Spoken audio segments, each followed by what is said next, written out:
Punjabi radio USA ਸੁਣ ਰਹੇ ਸਾਰੇ ਹੀ ਮਾਣਯੋਗ ਅਤੇ ਸਤਿਕਾਰਤ ਸਰੋਤਿਆਂ ਨੂੰ ਬਹੁਤ ਹੀ ਪਿਆਰ ਸਤਿਕਾਰ ਸਹਿਤ ਦੋਨੋਂ ਹੱਥ ਜੋੜ ਕੇ ਨਿੱਘੀ ਜਿਹੀ ਸਤਿ ਸ੍ਰੀ ਅਕਾਲ। ਸਭ ਨੂੰ ਜੀ ਨੂੰ ਆਖਦੇ ਹਾਂ। ਸੋ ਪ੍ਰੋਗਰਾਮ ਖਬਰ ਤੇ ਨਜ਼ਰ ਦੇ ਵਿੱਚ ਆਪ ਸਭ ਦਾ ਨਿੱਘਾ ਸਵਾਗਤ ਕਰਦੇ ਹਾਂ।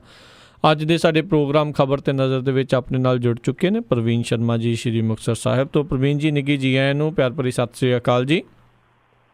ਸਤਿ ਸ਼੍ਰੀ ਅਕਾਲ ਜੀ। ਔਰ ਵਿਸ਼ਵ ਭਰ ਦੇ ਵਿੱਚ ਇਸ ਵੇਲੇ ਜਿਹੜੇ ਵੀ ਸਰੋਤੇ ਸਾਨੂੰ ਪੰਜਾਬੀ ਰੇਡੀਓ USA ਤੇ ਸੁਣ ਰਹੇ ਆ, ਸਾਰਿਆਂ ਨੂੰ ਪਿਆਰ ਭਰੀ ਸਤਿ ਸ਼੍ਰੀ ਅਕਾਲ ਜੀ। ਸਾਡੇ ਅੱਜ ਦੇ ਪ੍ਰੋਗਰਾਮ ਖਬਰ ਤੇ ਨਜ਼ਰ ਉਸ ਨੂੰ ਸਪਾਂਸਰ ਕਰਦੇ ਨੇ ਖਾਲਸਾ ਇੰਸ਼ੋਰੈਂਸ ਏਜੰਸੀ ਵਾਲੇ, ਜਿਨ੍ਹਾਂ ਦੇ ਕੋਲੋਂ ਤੁਸੀਂ ਹਰ ਇੱਕ ਤਰੀਕੇ ਦੀ ਇੰਸ਼ੋਰੈਂਸ ਕਰਵਾ ਸਕਦੇ ਹੋ। ਇੰਸ਼ੋਰੈਂਸ ਬਾਰੇ ਪਤਾ ਕਰਨ ਲਈ ਕਾਲ ਕਰ ਸਕਦੇ ਹੋ ਨੰਬਰ 408 272 2500 ਦੇ ਉੱਤੇ। ਉਸ ਦੇ ਨਾਲ ਕ੍ਰਿਸ਼ਨ ਧਨੋਤਾ ਜੀ ਯੂਬਾ ਸਿਟੀ ਤੋਂ, ਜਸਪਾਲ ਸਿੰਘ ਸੈਕਰਾਮੈਂਟੋ, ਜੱਸੀ ਗਿੱਲ ਪਲੰਬਿੰਗ ਵਾਲੇ Bakersfield, Gurmukh Singh Johal Bakersfield, Jagtar Singh Anandpuri Union City ਤੋਂ, GN ਟਾਇਰ ਐਂਡ ਲੂਬ ਵਾਲੇ, ਜਿਨ੍ਹਾਂ ਦੇ ਕੋਲੋਂ ਤੁਸੀਂ truck wash, oil change, air ਬ੍ਰੇਕਾਂ ਦਾ ਕੰਮ ਕਰਵਾ ਸਕਦੇ ਹੋ। ਇਹਨਾਂ ਦੀਆਂ 2 ਲੋਕੇਸ਼ਨਸ ਹਨ, ਸੈਂਟਾਨੈਲਾ ਅਤੇ ਮਡੇਰਾ ਦੇ ਵਿੱਚ। ਹੋਰ ਜਾਣਕਾਰੀ ਲਈ ਕਾਲ ਨਿੰਮਾ ਸਹੋਤਾ 209 277 0113 2092770113 ਤੇ ਨਾਲ ਹੀ Chicago pizza with a twist ਵਾਲੇ, ਜਿੱਥੋਂ ਤੁਸੀਂ ਹਰ ਤਰ੍ਹਾਂ ਦਾ veg, non veg, Indian style pizza order ਕਰ ਸਕਦੇ ਹੋ। ਇਹਨਾਂ ਦੇ ਇਹ ਪੀਜ਼ੇ ਆਰਡਰ ਕਰਨ ਦੇ ਲਈ ਇਹਨਾਂ ਦੀ ਵੈਬਸਾਈਟ ਵਿਜ਼ਿਟ ਕਰੋ www.chicagopizzatwist.com ਦੇ ਉੱਤੇ, ਤੇ 10% ਦੀ ਛੋਟ ਲੈਣ ਦੇ ਲਈ, ਡਿਸਕਾਊਂਟ ਲੈਣ ਦੇ ਲਈ ਕੂਪਨ ਕੋਡ 131313 ਉਹ ਇਸਤੇਮਾਲ ਕਰ ਸਕਦੇ ਹੋ।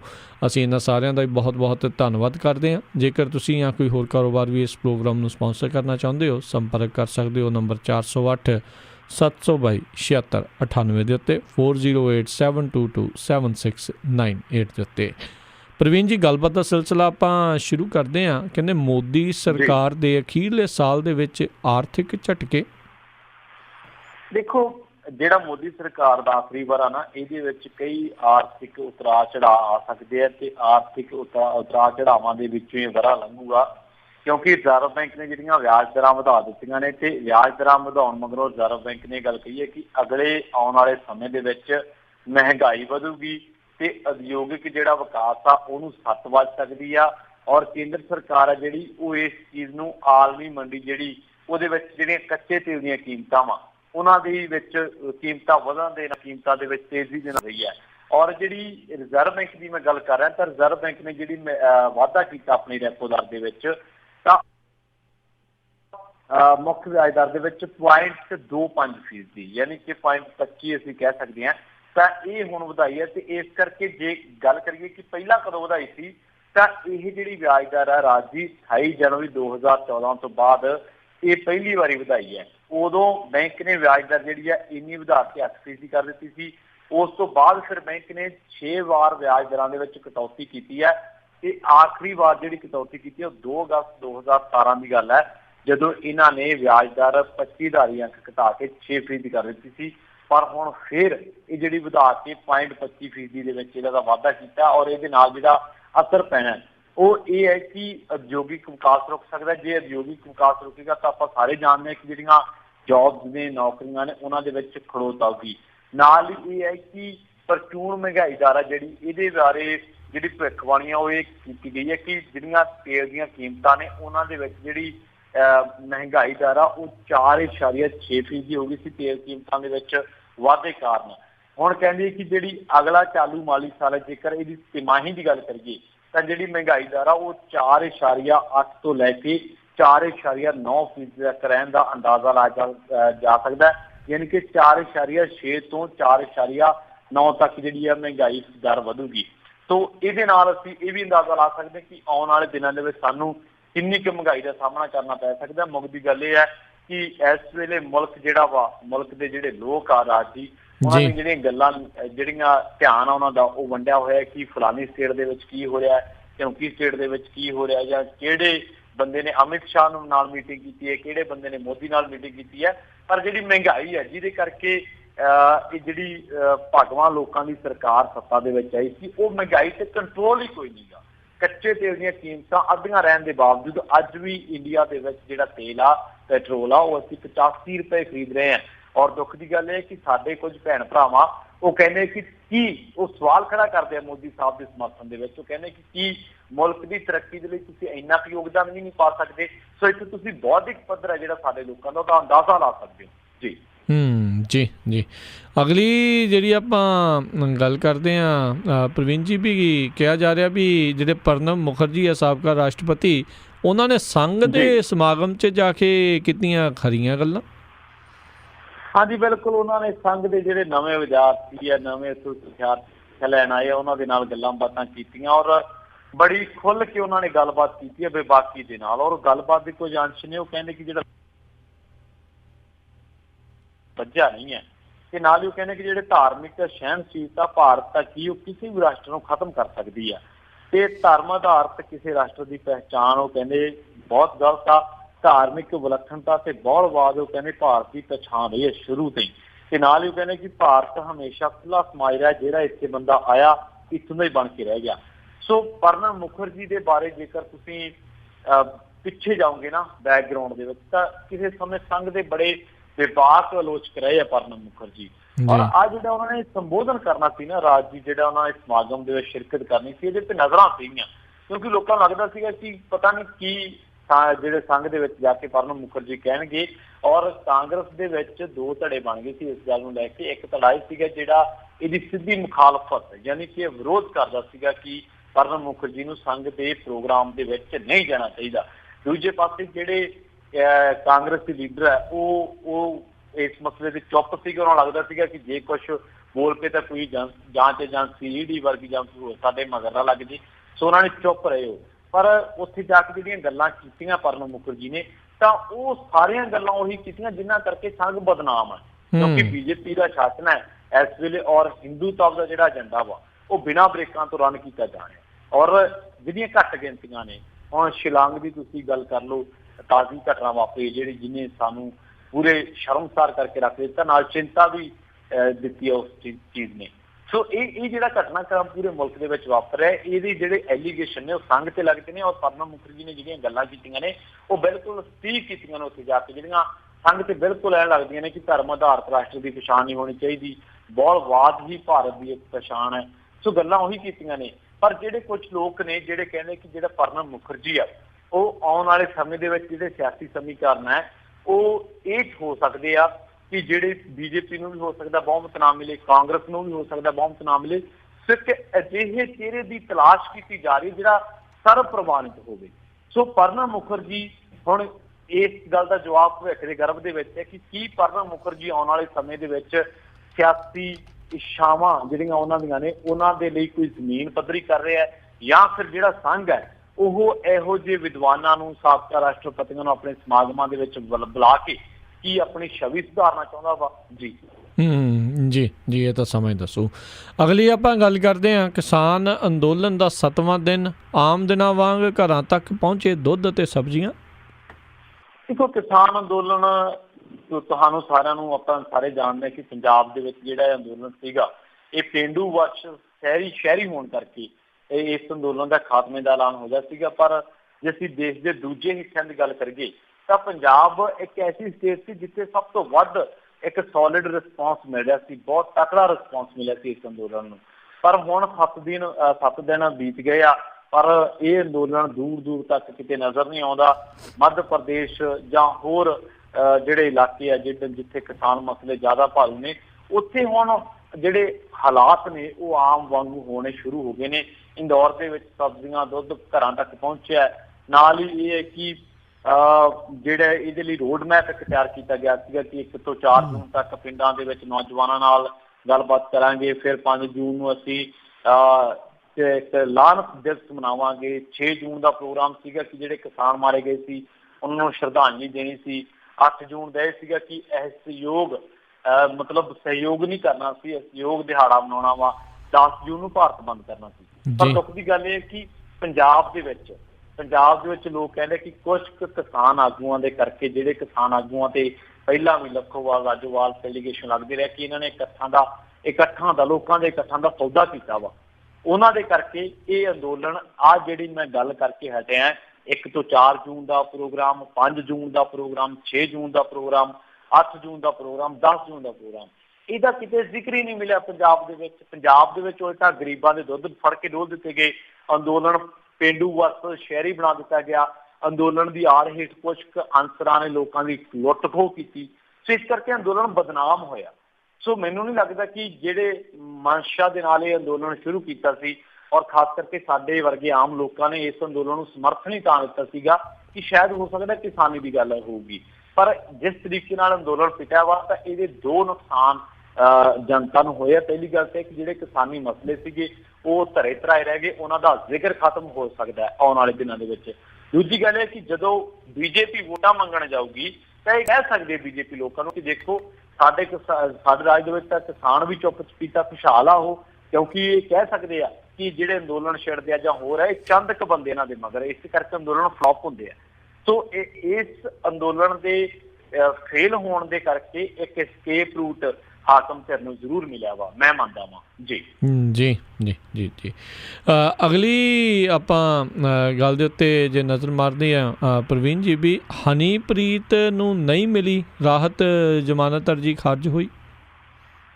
ਦੇਖੋ ਹਨੀਪ੍ਰੀਤ ਦੀ ਪੰਚਕੂਲਾ ਜਿਹੜੀ ਅਦਾਲਤ ਆ ਉਹਨੇ ਜ਼ਮਾਨਤ ਅਰਜੀ ਜਿਹੜੀ ਆ ਉਹ ਖਾਰਜ ਕਰ ਦਿੱਤੀ ਆ ਔਰ ਪੰਚਕੂਲਾ ਸੈਸ਼ਨ ਕੋਰਟ ਨੇ ਜਿਹੜੀ ਹੁਣ ਦੇ ਲਈ ਜਿਹੜੀ ਆ ਮਤਲਬ ਜ਼ਮਾਨਤ ਅਰਜੀ ਸੀ ਇਹਨਾਂ ਨੇ ਦਾਇਰ ਕੀਤੀ ਸੀ ਉਹਦੇ ਤੇ ਉਹਨੂੰ ਖਾਰਜ ਕਰਤਾ, ਪਰ ਹੁਣ ਕਹਿੰਦੇ ਕਿ ਅਸੀਂ ਹਾਈ ਕੋਰਟ ਜਾਵਾਂਗੇ, ਹਾਈ ਕੋਰਟ ਜਾ ਕੇ ਅਸੀਂ ਪਟੀਸ਼ਨ ਦਾਇਰ ਕਰਾਂਗੇ ਤੇ ਸੈਸ਼ਨ ਕੋਰਟ ਨੇ 7 ਜੂਨ ਤੱਕ ਦੇ ਲਈ ਫੈਸਲਾ ਜਿਹੜਾ ਵਾ ਸੁਰੱਖਿਅਤ ਰੱਖ ਲਿਆ ਸੀਗਾ। ਜ਼ਮਾਨਤ ਦੇ ਵਿੱਚ ਜਿਹੜੀ ਪਟੀਸ਼ਨ ਇਹਨਾਂ ਨੇ ਜਿਹੜੀ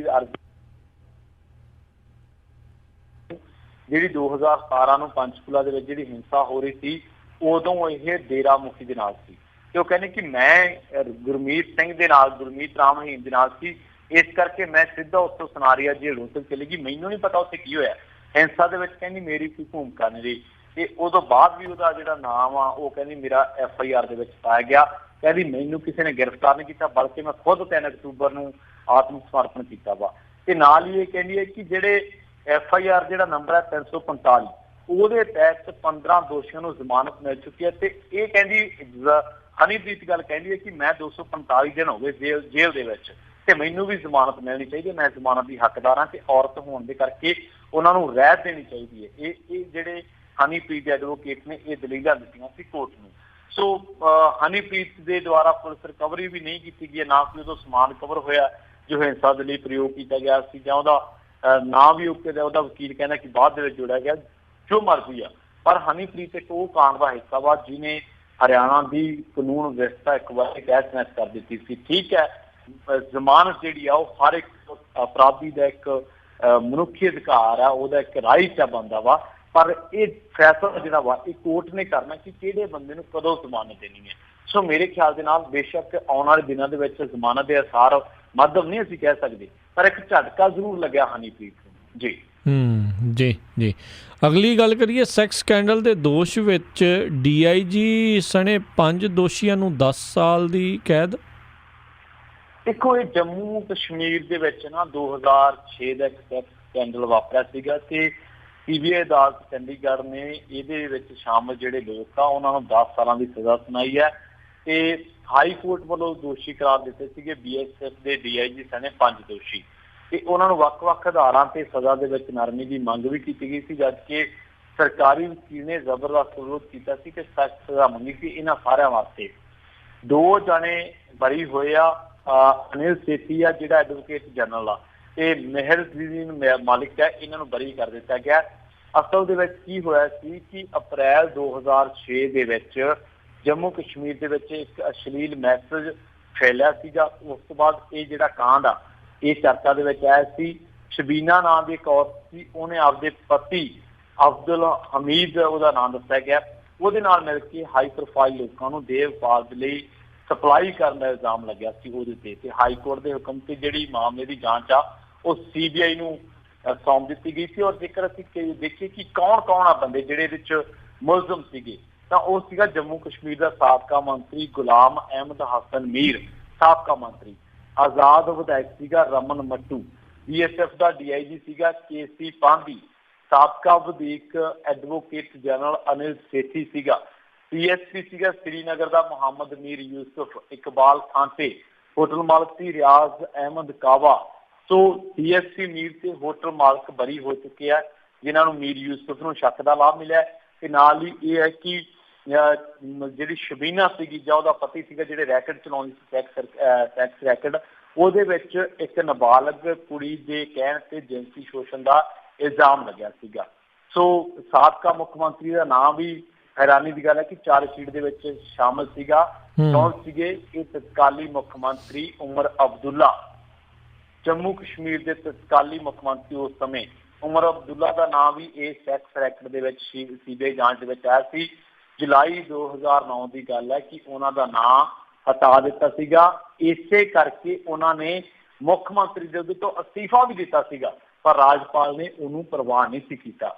ਇੱਕ ਸੈਕਸ ਰੈਕਟ ਸੀਗਾ ਜਿਹੜਾ ਇੱਕ ਹਾਈ ਪ੍ਰੋਫਾਈਲ ਲੋਕਾਂ ਦੇ ਨਾਲ ਜੁੜਿਆ ਹੋਇਆ ਸੀ। ਮੀਆਂ ਬੀਵੀ ਇਸ ਰੈਕਟ ਨੂੰ ਚਲਾਉਂਦੇ ਸੀ ਔਰ ਇੱਕ ਕੁੜੀ ਦੇ ਨਾਬਾਲਗ ਕੁੜੀ ਦੇ ਦੋਸ਼ਾਂ ਦੇ ਕਰਕੇ ਇਹ ਰੈਕਟ ਦਾ ਪਰਦਾਫਾਸ਼ ਹੋਇਆ ਸੀ। ਅਸ਼ਲੀਲ ਮੈਸੇਜ ਵਾਇਰਲ ਹੋਇਆ ਸੀ। ਉਸ ਮਾਮਲੇ ਦੇ ਵਿੱਚ 6-7 ਜਿਹੜੇ ਟੌਪ ਅਹੁਦਿਆਂ ਤੇ ਰਹਿਣ ਵਾਲੇ ਬੰਦੇ ਆ ਉਹਨਾਂ ਨੂੰ ਸਜ਼ਾ ਦਾ ਐਲਾਨ ਹੋਇਆ ਔਰ ਮੇਰੇ ਖਿਆਲ ਦੇ ਨਾਲ ਸਜ਼ਾ ਦਾ ਹੱਕਦਾਰ ਉਹ ਬੰਦਾ, ਹਰ ਇੱਕ ਉਹ ਬੰਦਾ ਵਾ ਜਿਹੜਾ ਬੰਦਾ ਕਿਸੇ ਤਰ੍ਹਾਂ ਦੇ ਕ੍ਰਾਈਮ ਨੂੰ ਅੰਜਾਮ ਦਿੰਦਾ, ਵਾਰਦਾਤ ਨੂੰ ਅੰਜਾਮ ਦਿੰਦਾ।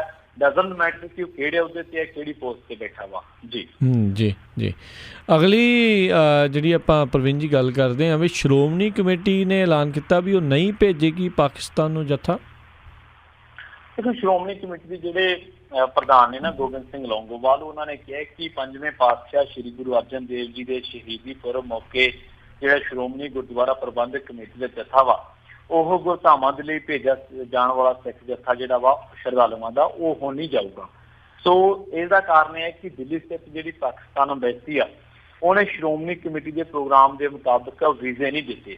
ਸੋ 9 ਤੋਂ 18 ਜੂਨ ਤੱਕ ਵੀਜ਼ਾ ਜਾਰੀ ਕਰਨ ਦੀ ਮੰਗ ਕੀਤੀ ਗਈ ਸੀ, ਪਰ ਅੰਬੈਸੀ ਨੇ ਸ਼੍ਰੋਮਣੀ ਕਮੇਟੀ ਵੱਲੋਂ ਤੈਅ ਪ੍ਰੋਗਰਾਮ ਦੇ ਮੁਤਾਬਕ ਵੀਜ਼ੇ ਨਹੀਂ ਦਿੱਤੇ। ਇਸ ਕਰਕੇ ਹੁਣ ਲੌਂਗੋਵਾਲ ਸਾਹਿਬ ਕਹਿੰਦੇ ਕਿ ਇਹ ਜਿਹੜਾ ਜੱਥਾ ਵਾ ਉਹ ਭੇਜਿਆ ਨਹੀਂ ਜਾਊਗਾ। ਤੇ ਨਾਲ ਹੀ ਉਹਨਾਂ ਨੇ ਕਿਹਾ ਕਿ ਪਾਕਿਸਤਾਨ ਅੰਬੈਸੀ ਨੇ ਸ਼੍ਰੋਮਣੀ ਕਮੇਟੀ ਦੇ ਪ੍ਰੋਗਰਾਮ ਦੇ ਮੁਤਾਬਕ ਵੀਜ਼ੇ ਨਾ ਦੇ ਕੇ ਗੁਰਧਾਮਾਂ ਦੇ ਜਿਹੜੇ ਦਰਸ਼ਨਾਂ ਦੇ ਲਈ ਜਿਹੜੀ ਸੰਗਤ ਜਾਂਦੀ ਆ ਉਹਦੀਆਂ ਭਾਵਨਾਵਾਂ ਨੂੰ ਠੇਸ ਪਹੁੰਚਾਈ ਹੈ। ਤੇ ਉਹ ਕਹਿੰਦੇ ਕਿ ਪਾਕਿਸਤਾਨ ਅੰਬੈਸੀ ਨੂੰ ਅਜਿਹਾ ਨਹੀਂ ਸੀ ਕਰਨਾ ਚਾਹੀਦਾ। ਸੋ ਦੇਖਦੇ ਹਾਂ 81 ਸ਼ਰਧਾਲੂ ਪਤਾ ਲੱਗਿਆ ਕਿ ਜਿਨ੍ਹਾਂ ਨੇ ਪਾਸਪੋਰਟ ਦੇ ਜਿਨ੍ਹਾਂ ਦੇ ਵੀਜ਼ੇ ਲੱਗਣ ਦੇ ਲਈ ਦਿੱਲੀ ਸਥਿਤ ਪਾਕਿਸਤਾਨ ਅੰਬੈਸੀ ਨੂੰ ਵੀਜ਼ੇ ਪਾਸਪੋਰਟ ਭੇਜੇ ਗਏ ਸੀਗੇ। ਦੇਖੋ, ਕੋਈ ਮਿਸਟੇਕ ਹੋ ਸਕਦੀ ਹੈ, ਕਿਸੇ ਅੰਬੈਸੀ ਨੇ ਵੀਜ਼ਾ ਜਾਰੀ ਕਰਨਾ ਨਹੀਂ ਕਰਨਾ ਇਹ ਉਹਨਾਂ ਦੇ ਮਨਸਰ ਆ, ਪਰ ਕੀ ਜਿਹੜੀ ਸ਼੍ਰੋਮਣੀ ਗੁਰਦੁਆਰਾ ਪ੍ਰਬੰਧਕ ਕਮੇਟੀ ਪ੍ਰੋਸੈਸ ਆ ਉਹਨੂੰ ਮੌਕੇ ਤੋਂ ਪਹਿਲਾਂ ਸ਼ੁਰੂ ਕੀਤਾ ਜਾ ਸਕਦਾ ਸੋ ਕਿ ਇਹਦਾ ਪਿੱਛਾ ਕਰਕੇ ਜਾਂ ਇਹਦੇ ਬਾਰੇ ਜਾਣਕਾਰੀ ਲੈ ਕੇ ਜੇ ਕੋਈ ਦਿੱਕਤ ਆਉਂਦੀ ਸੀ ਤਾਂ ਰਾਬਤਾ ਕਾਇਮ ਕਰਕੇ, ਕਿਉਂਕਿ ਸ਼੍ਰੋਮਣੀ ਕਮੇਟੀ ਕਿਹਨੂੰ ਕੌਣ ਡਰਾਈਵ ਕਰਦਾ ਵਾ? ਸ਼੍ਰੋਮਣੀ ਅਕਾਲੀ ਦਲ। ਸ਼੍ਰੋਮਣੀ ਅਕਾਲੀ ਦਲ ਦੇ ਭਾਈਵਾਲਾਂ ਦੀ ਦਿੱਲੀ ਦੇ ਵਿੱਚ ਸਰਕਾਰ ਹੈ। ਸੋ ਸਰਕਾਰ ਦੇ ਨਾਲ ਰਾਬਤਾ ਐਕਸਟਰਨਲ ਜਿਹੜੀ ਮਿਨਿਸਟਰੀ ਆਫ ਐਕਸਟਰਨਲ ਅਫੇਅਰਸ ਹੈ ਉਹਨਾਂ ਦੇ ਨਾਲ ਜਾਂ ਵਿਦੇਸ਼ ਵਿਭਾਗ ਦੇ ਨਾਲ ਸਾਰਿਆਂ ਦੇ ਨਾਲ ਰਾਬਤਾ ਕਾਇਮ ਕਰਕੇ ਇਹ ਐਡਾ ਕੋਈ ਵੱਡਾ ਮਸਲਾ ਨਹੀਂ ਸੀਗਾ। ਪਰ ਸਮਝੋ ਬਾਹਰ ਹੈ ਕਿ ਜਦੋਂ ਵੀਜ਼ੇ ਨਹੀਂ ਮਿਲੇ ਤੇ ਉਸ ਤੋਂ ਬਾਅਦ ਸਾਡੇ ਜਿਹੜੇ ਧਾਰਮਿਕ ਆਗੂ ਆ ਉਹ ਐਕਟਿਵ ਹੋ ਜਾਂਦੇ ਆ। ਜੀ ਜੀ ਜੀ ਅਗਲੀ ਆਪਾਂ ਗੱਲ ਕਰਦੇ ਹਾਂ ਸ਼ਿਵ ਸੈਨਾ ਦੇ ਝਟਕੇ ਤੋਂ ਬਾਅਦ ਅਕਾਲੀਆਂ ਨੂੰ ਹਟਾਉਣ ਪਹੁੰਚੇ ਅਮਿਤ ਸ਼ਾਹ। ਹਾਂਜੀ, ਸ਼ਿਵ ਸੈਨਾ ਨੇ ਐਲਾਨ ਕੀਤਾ ਹੋਇਆ ਕਿ ਅਸੀਂ ਜਿਹੜੀਆਂ 2019 ਦੀਆਂ ਲੋਕ ਸਭਾ ਚੋਣਾਂ ਵਾ ਉਹ ਅਸੀਂ ਇਕੱਲੇ ਲੜਾਂਗੇ, ਕਿਉਂਕਿ ਅਮਿਤ ਸ਼ਾਹ ਨੇ ਜਿਹੜੇ ਐਕਚੁਅਲੀ ਪ੍ਰੈਜ਼ੀਡੈਂਟ ਨੇ ਉਹਨਾਂ ਨੇ ਸ਼ਿਵ ਸੈਨਾ ਦਾ ਜਿਹੜਾ ਮੁਖੀ ਉद्धਵ ਠਾਕਰੇ ਉਹਦੇ ਨਾਲ ਮੁਲਾਕਾਤ ਕੀਤੀ ਸੀਗੀ। ਇਹ ਚਲਾ ਰਿਹਾ ਕੋਈ ਮੁਹਿੰਮ ਸੰਪਰਕ ਫੌਜ ਸਮਰਥਨ, ਇਹਨਾਂ ਨੇ ਮੁਹਿੰਮ ਵਿਧੀ ਹੋਈ ਹੈ ਤੇ ਉਹਦੇ ਤਹਿਤ ਇਹ ਪਾਰਟੀਆਂ ਭਾਈਵਾਲ ਪਾਰਟੀਆਂ ਨੂੰ ਮਿਲ ਰਹੇ ਆ ਤੇ ਅਮਿਤ ਸ਼ਾਹ ਨੂੰ ਸ਼ਿਵ ਸੈਨਾ ਨੇ ਬਿਰੰਗ ਮੋੜਤਾ ਸੀ। ਉਹ ਕਹਿੰਦੇ ਭਾਈ ਅਸੀਂ 2019 ਦੀਆਂ ਲੋਕ ਸਭਾ ਚੋਣਾਂ ਇਕੱਲੇ ਹੀ ਲੜਾਂਗੇ। ਤੇ ਹੁਣ ਜਦੋਂ NDA ਦੇ ਭਾਈਵਾਲ ਭੱਜ ਰਹੇ ਆ ਇਸੇ ਹਾਲਾਤਾਂ ਦੇ ਵਿੱਚ ਜਿਹੜੇ ਅਮਿਤ ਸ਼ਾਹ ਵਾ ਉਹਨਾਂ ਨੇ ਅਕਾਲੀ ਦਲ ਦੇ ਸੀਨੀਅਰ ਲੀਡਰਾਂ ਦੇ ਨਾਲ ਮੀਟਿੰਗ ਕੀਤੀ ਹੈ। ਅੱਜ ਉਹਨਾਂ ਦੀ ਮੀਟਿੰਗ ਹੋਈ ਆ ਜਿਹਦੇ ਵਿੱਚ ਪ੍ਰਕਾਸ਼ ਸਿੰਘ ਬਾਦਲ, ਸੁਖਬੀਰ ਸਿੰਘ ਬਾਦਲ, ਵਿਕਰਮ ਮਜੀਠੀਆ ਸਮੇਤ ਸਾਰੀ ਅਕਾਲੀ ਦਲ ਦੀ ਲੀਡਰਸ਼ਿਪ ਪਹੁੰਚੀ ਹੈ। ਸੋ ਉਹ ਕਹਿੰਦੇ ਕਿ ਜੀ ਅਸੀਂ ਇਕਜੁੱਟ ਹੈ, ਜਿਹੜੇ ਫੈਸਲੇ ਆ ਉਹ ਅਕਾਲੀ ਦਲ ਦੇ ਸਰਪ੍ਰਸਤ ਬਾਦਲ ਸਾਹਿਬ ਲੈਣਗੇ। ਸੋ ਵਿਕਰਮ ਸਿੰਘ ਮਜੀਠੀਆ ਦੀ ਮੈਂ ਇੱਕ ਬਾਈਟ ਵੀ ਸੁਣ ਰਿਹਾ ਸੀ ਮੀਡੀਆ ਦੇ ਵਿੱਚ। ਪਰ ਗੱਲ ਇਹ ਹੈ ਕਿ ਬਹੁਤ ਸਾਰੇ ਮਸਲੇ ਆ ਜਿਹੜੇ ਸ਼੍ਰੋਮਣੀ ਅਕਾਲੀ ਦਲ ਨੂੰ ਚੱਕਣੇ ਚਾਹੀਦੇ ਸੀਗੇ। ਬੇਸਿਕਲੀ ਤਾਂ GST ਦਾ ਮੁੱਦਾ ਵਾ ਜਿਹੜਾ ਲੰਗਰ ਪ੍ਰਥਾ ਤੇ ਜਿਹੜੀ ਆਪਾਂ ਕਹਿ ਲਈ ਕਿ ਇੱਕ ਤਰ੍ਹਾਂ ਦੇ ਨਾਲ ਸੇਵਾ ਭੋਜ ਯੋਜਨਾ ਜਿਹੜੀ ਸਵਾਲਾਂ ਦੇ ਘੇਰੇ ਦੇ ਵਿੱਚ ਹੈ ਜਾਂ ਜਿਹਤੇ ਕਿੰਤੂ ਕੀਤਾ ਜਾ ਰਿਹਾ ਤਾਂ ਉਹਦੀ ਬਾਬਤ ਗੱਲ ਕੀਤੀ ਜਾ ਸਕਦੀ ਸੀ। ਸੈਕੰਡ ਥਿੰਗ ਇਹ ਹੈ ਰਾਜੀ ਕਿ ਜਿਹੜੀ ਸ਼੍ਰੋਮਣੀ ਅਕਾਲੀ ਦਲ ਹੈ ਪਿਛਲੇ ਲੰਬੇ ਸਮੇਂ ਤੋਂ ਭਾਜਪਾ ਦੇ ਨਾਲ ਇਹਨਾਂ ਦਾ ਉਹ ਰਾਬਤਾ ਨਹੀਂ ਰਿਹਾ। ਜਲੰਧਰ ਦੇ ਵਿੱਚ ਇੱਕ ਰੈਲੀ ਸੀ ਤੇ ਉਸ ਰੈਲੀ ਦੇ ਦੌਰਾਨ ਸੁਖਬੀਰ ਸਿੰਘ ਬਾਦਲ ਜਦੋਂ ਮੰਚ ਤੋਂ ਸੰਬੋਧਨ ਕਰਨ ਲੱਗੇ ਸੀ ਤਾਂ ਉਦੋਂ ਲੋਕਾਂ ਦੀ ਭੀੜ ਉੱਥੇ ਬਹੁਤ ਘੱਟ ਸੀ ਤੇ ਉਹ ਕਹਿੰਦੇ ਕਿ ਜੀ सांपला साहब लोग किधर गए। सो इस मसले प्रति मंच तो घुसर मुसर भी हुई विजय सांपला ते सुखबीर सिंह बादल के दरम्यान। होर भी खटास दी खबरां लगातार मीडिया दे विच आउंदियां रहिंदियां श्रोमणी अकाली दल ते भाजपा दे, पर जदों सत्ता की गल आ जाती, जदों कुर्सी मजबूरी बन के सामने आउंदी है तो उदों सारे मुफाद, सारियां सियासी मजबूरियां एक पासे, सारे मसले एक पासे, उदों यह हुंदा कि इस मीटिंग चों जां इस गठजोड़ चों आउटपुट की मिलूगी। सो बिल्कुल आने वाला समा दस सकता है कि एनडीए के होर भाईवाल किन्ने का जिहड़े भज सकते हैं, पर मैनूं नहीं लगता कि अकाली दल जिहड़ा वा एनडीए तो बागी होगा, क्योंकि जे बागी होना हुंदा तो पंजाब के मसले बहुत सारे जिहड़े भाजपा के कार्यकाल के दौरान हल नहीं होए। किसानी का मसला है, सरहदां का मसला, नशे का मसला है, बड़े मसले आ, पर दुख की गल है कि इन्हां मसलियां का इहो जिहियां मीटिंगां दे विच जिक्र तक नहीं हुंदा जी। जी जी।